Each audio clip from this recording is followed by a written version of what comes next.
हर हर महादेव शिव शंभो कैलासपति उमापति शिवशंकर बाबा धवलेश्वराय बालालिंगाय नमः। दीपं यदि परं ब्रह्म दीपं यदि जनार्दनः दीपहरतु मे पाप पूजा दीप नमस्तुते। धवलेश्वराय बालालिंगाय नमो नमः। संसार सुखी रखंतु। आज मार्गशीर मासर कृष्णपक्ष एकादशी तिथि शुभ शनिवार रे समस्त श्रद्धालु भक्त मान को आशीर्वाद करंतु। मनस्कामना पूर्ण करंतु। कर्म क्षेत्रोन्नति करंतु। ग्रहरिष्ट खंडन करंतु।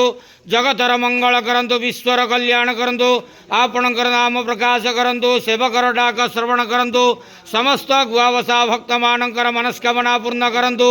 जो जो भक्त माने आपणक पाखरे मानसिक रखिछंती तांक मानसिक पूर्ण करंतु।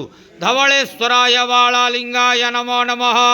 संसार सुखी रखंतु आनंदे गवार। हरि बोलो। आज एकादशी शुभ शनिवार रे समस्त श्रद्धालु भक्त मान को आशीर्वाद करंतु आनंदे गवार। हरि बोलो। बाबा धवलेश्वराय बालालिंगाय नमो नमः।